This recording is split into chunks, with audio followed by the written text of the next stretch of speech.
What happens when you stop playing by a narcissist's rules and suddenly give them the same energy they've been giving you? This is where the entire dynamic can change. Because when you treat a narcissistic person the way they've been treating you, they usually don't stop and think, wow, now I understand how my behavior feels. They don't suddenly have a deep moment of self-reflection. Instead, they often become upset, confused, defensive, or determined to regain control. The first reaction can be emotional pressure. The moment they feel you pulling away, becoming less available, or refusing to respond the way you used to, they may suddenly bring up the good memories, the moments you shared, the sacrifices they supposedly made, the difficult times you survived together. Suddenly, they may act as if the relationship was filled with nothing but love and beautiful memories. But sometimes, the goal isn't genuine connection. It may be an attempt to pull you back into the emotional role you once played. They may also present themselves as the wounded one. Even if they started the conflict, the conversation can somehow end with you being blamed for how they reacted. Your response becomes the main topic, while their original behavior quietly disappears from the discussion. This is where the entire story can be flipped. You may find yourself explaining why you reacted, while they position themselves as the person who was supposedly hurt. And if you begin setting boundaries or matching their emotional distance, they may describe your behavior as cruel, toxic, or abusive. Not necessarily because your behavior is actually the same as theirs, but because your change threatens the version of the relationship where they had the most influence. Then comes the reaction to losing control. When someone is used to having access to your attention, emotions, explanations, and constant reactions, your sudden detachment can feel like a major shift in the dynamic. They may become more argumentative, more demanding, more critical, or more determined to get an emotional response from you.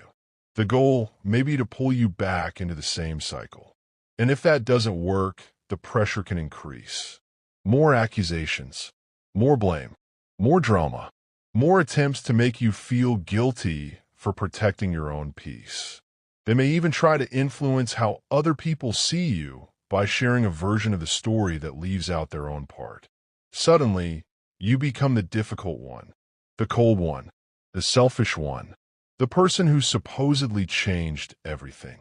But remember this, when someone benefits from your silence, your confusion, or your constant willingness to forgive, your boundaries may feel like an attack to them. Another common reaction is labeling. Instead of asking why you changed or taking responsibility for their own behavior, they may start attaching negative labels to you. They might call you toxic, unstable, selfish, or even accuse you of having the very traits they have been displaying. This can create confusion, especially when other people only hear one carefully edited version of the story. So if you ever find yourself being accused of becoming the problem simply because you stopped accepting behavior that once hurt you, pause for a moment. There is a difference between becoming cruel and becoming unavailable for mistreatment. There is a difference between revenge and refusing to continue participating in a destructive pattern.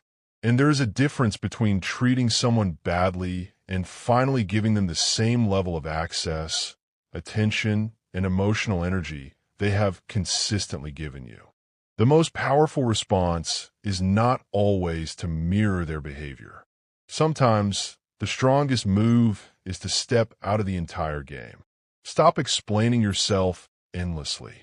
Stop trying to prove your intentions to someone committed to misunderstanding them. Protect your peace, keep your boundaries clear, and let your actions speak for you. If this perspective helped you understand the dynamic a little more clearly, make sure you like the video, subscribe to the channel, and keep watching for more psychology and relationship insights.